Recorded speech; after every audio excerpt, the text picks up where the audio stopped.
Savage Dragon 102 from August of 2002. It came from outer space. Mother Mayhem's Child Warfare. This is an all-timer, a really gnarly issue, starting with this cover. Mother Mayhem whipping around her mutant triplets by their umbilical cords. Just what a fucking insane idea, but I love it. On to the credits. Erik Larsen, writer and artist. Eliopoulos, letterer. Rude, colorist. And Josh Ekorn had to bunk off of work today because he drank a very dodgy pint last night. Moving on. 2. Child Warfare. Dragon reunited with his lost love, Jennifer Murphy. There's some post-coital pillow talk. Angel in the other room. Poor kid heard the whole thing. But this is a pretty great character moment. You know, these two coming to a common understanding about their relationship. Both of their significant others are dead, but they have each other. So there's no debilitating grief. Kind of a bizarre situation that these two have found themselves in. And they seem to be making the best of it in a relatable way. Anyway, Dragon, he gets a phone call. It's a superhero emergency. So he bolts out of the room. But before I turn the page, I just kind of want to call attention to the work that Larsen is doing with the screen tone in this issue. Pretty much every panel has zipatone or screen tone in the background, including even the first page has see the dot pattern back there. I don't know if the camera picks all that up, but lots of screen tone in here. And I'm assuming this is the real zipatone or deleter that Larsen is using and not like a Photoshop effect, though it was possible at the time. And I've heard Larsen in interviews where he's describing hoarding all the zipatone when they went out of business. So anyway, this stuff is almost on every page, every panel. He's really going to town with it, including on this dress. I think this floral pattern on the dress here of Mother Mayhem is the screen tone.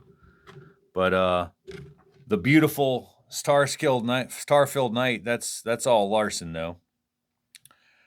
And I'm burying the lead. You know, what the hell's going on here with this purple-skinned monster lady in a green dress with not one, not two, but 3 demonic fetuses dangling from their uncut umbilical cords. And oh yeah, she's using 2 of them as skis. She's sledding on her triplets, standing on these 2, and this one kind of pulling the sleigh. The bravery that it takes for this idea to make it from conception and sketching it out and inking it, and not once, not ever, saying I may have gone too far. No, Larsen wanted to make an impact with this character, and boy did he. So what's her story? Similar to Silver Surfer, occupationally, Mother Mayhem is a herald for the Devourer of Worlds, Universo, Larsen's version of Galactus. And he's on his way to consume the Earth, destroying all life as we know it. So obviously Dragon has an issue with this, and he takes his flying car into the air to go talk to this lady. Then she gets annoyed and tosses her child like a frisbee directly into Dragon's face. Nobody could have seen that coming. Then in one of the most incredible and dynamic fight scenes in Savage Dragon history, this lady's lassoing around, whipping around her fetuses, swinging around these skyscrapers like she was Spider-Man. And then the Dragon, he gets the upper hand, using the offspring like a slingshot to boot her in the face. And then whipping around these little bastards like they were nunchucks. The entire time I was reading this fight, I just had a huge smile on my face. There's a 6-page fight scene here. Some may consider that excessive. I think it's the perfect amount of absurdity in a superhero comic.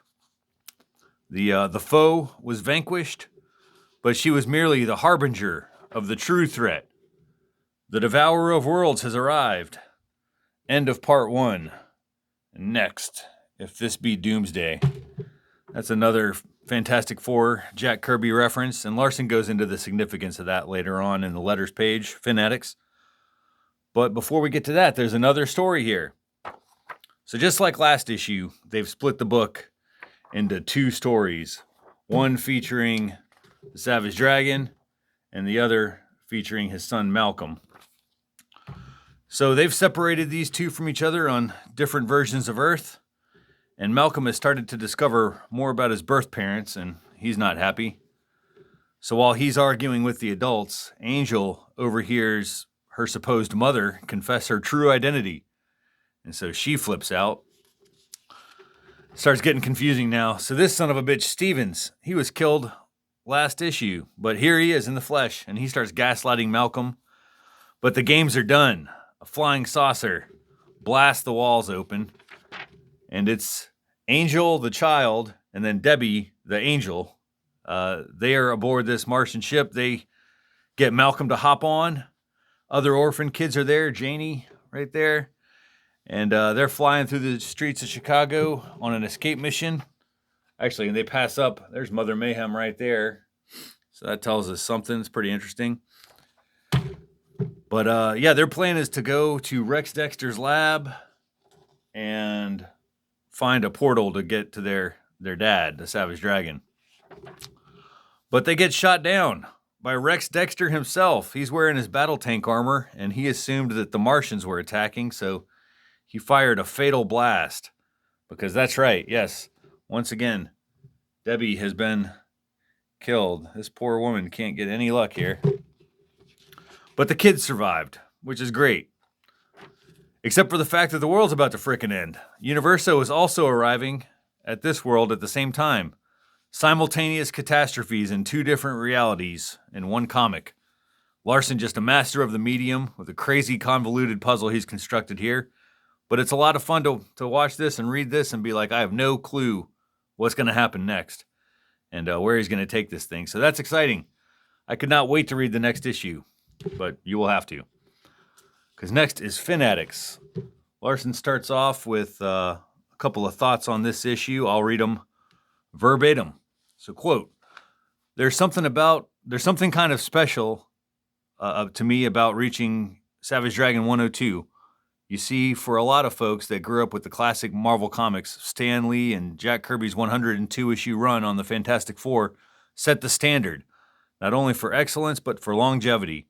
In terms of superhero comics, 102 consecutive issues by a single creative team hasn't been equaled before or after until now.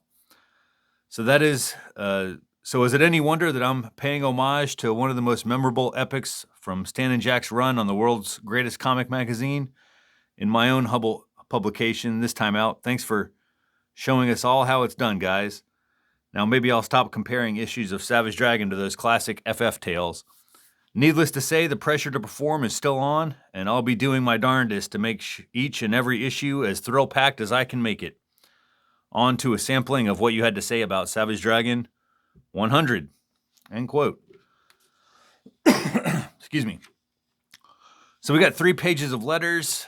Nothing that I pulled, but the big reveal here is the first appearance of Invincible, which is why this damn issue was so expensive.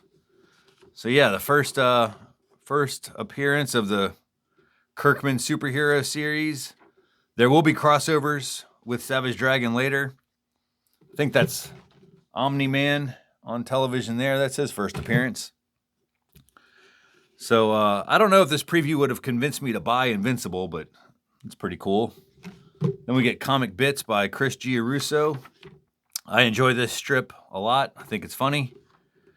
But that's about it for this one. We got ads for more Savage Dragon, as well as the aforementioned Invincible, Fire Breather, Venture, the Clockmaker, Dominion, for the superhero in you.